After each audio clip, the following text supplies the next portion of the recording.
बिस्मिल्लाहिर्रहमानिर्रहीम। मैं शाहिद महमूद एडवोकेट हाज़िर खिदमत है। उम्मीद आप सब खैरियत से होंगे। लिमिटेशन एक्ट की बाबत आज का हमारा टॉपिक रहेगा। टॉपिक स्टार्ट करने से पहले गुजारिश ये है कि अगर अभी तक आपने महल लीगल एड एंड को सब्सक्राइब नहीं किया तो फ़ौरन से सब्सक्राइब कर दें, बेल आइकन प्रेस कर दें और अगर वीडियो आपको पसंद आए तो इसको शेयर ज़रूर करें। टॉपिक की तरफ बढ़ते हैं। आज जो टॉपिक हमने सिलेक्ट किया है वो है वॉइड ऑर्डर। पहले वॉइड ऑर्डर को समझ लें और उसकी लिमिटेशन आज हम डिस्कस करने वाले हैं कि अगर कोई ऑर्डर पास हो जाए by any court of law, by any authority, और उस कोर्ट ऑफ लॉ या अथॉरिटी के पास उस ऑर्डर पास करने की जुरिस्डिक्शन ना हो, कंपिटेंसी ना हो, तो ऐसा ऑर्डर वॉइड ऑर्डर होता है। तो इसमें क्या वॉइड ऑर्डर के एगेंस्ट लिमिटेशन रन करेगी या नहीं करेगी?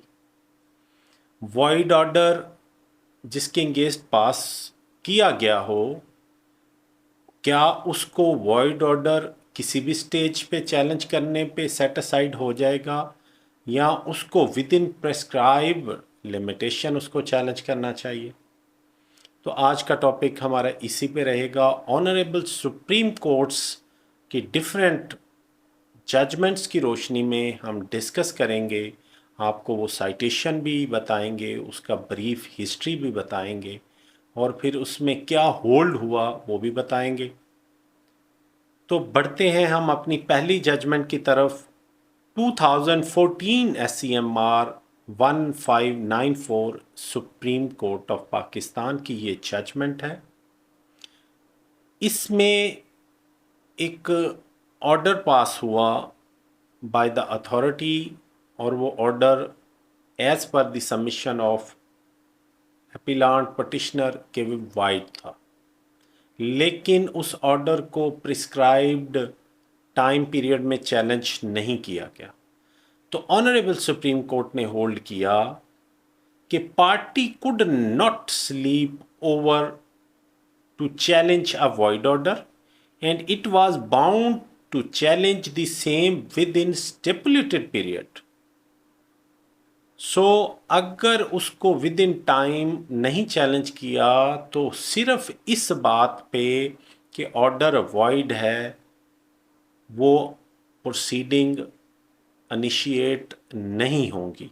नेक्स्ट जजमेंट इसमें है 13 जजेस की ये जजमेंट है 2014 PLD 585 और इसमें भी ये होल्ड हुआ limitation would run even against void order.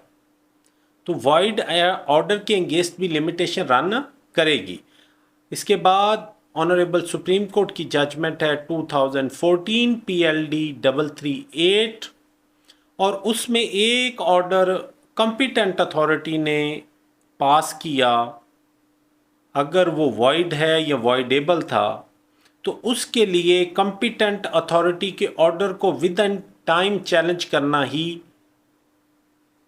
उस ऑर्डर को उसके वॉइड होने की वजह से सेट असाइड कर सकता है। ये कह देना पटिशनर का या किसी भी पार्टी का कि ये ऑर्डर तो वाइड है, लिहाजा वॉइड ऑर्डर के अगेंस्ट लिमिटेशन रन नहीं करेगी, ये ऑनरेबल सुप्रीम कोर्ट ने इस रूल को डिस्करेज किया।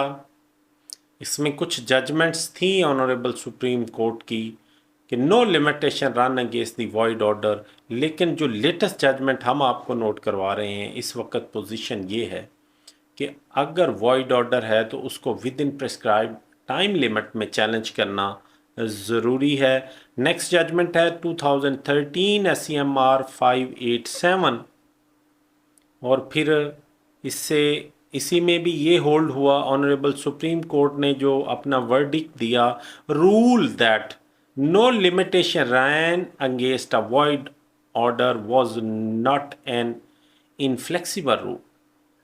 Party could not sleep over to challenge a void order and it was bound to challenge the same within a stipulated prescribed time from the date of knowledge before the proper forum in appropriate proceeding. तो इस case में भी ये hold हुआ कि अगर वो with in time नहीं आते तो वॉइड ऑर्डर भी सस्टेन कर जाएगा, सेट असाइड नहीं होगा।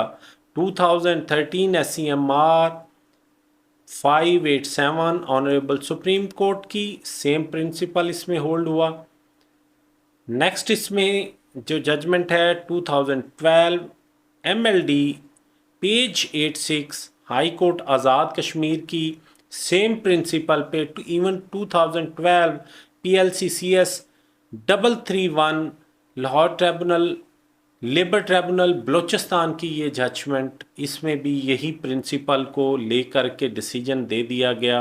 2011 SCMR 678 2011 YLR 247 Lahore high court Lahore petitioner contention that all orders regarding land were void and no limitation ran against a void order was misconceived। इसमें honourable Lahore high court ने भी ये decision दिया। 2011 PLC CS 856 supreme court same stance इसमें भी लिया गया और ये होल्ड किया गया कि लिमिटेशन वॉइड ऑर्डर के अगेंस्ट भी रन करती है। सो अगर कोई अग्रीव्ड पार्टी ये समझे कि किसी अथॉरिटी ने अपनी जुरिस्डिक्शन से बियॉन्ड कोई जजमेंट पास कर दी, कोई ऑफिस ऑर्डर पास कर दिया, तो उसको within prescribe time limit, within जो limitation provided by law before appropriate forum उसको चैलेंज करना चाहिए। अदरवाइज वो वॉइड ऑर्डर भी इम्प्लीमेंटेबल है, उसकी अपनी वैरेसिटी रहेगी। अगर आपने उसको चैलेंज कर लिया और वो इस बेस पे सेट असाइड हो जाएगा कि वो वॉइड ऑर्डर है। तो आज तक के लिए इतना ही। मैं शाहिद महमूद एडवोकेट को इजाज़त दीजिए। दुआओं में याद रखिए, अपना ख्याल रखिए। अल्लाह निगहबान।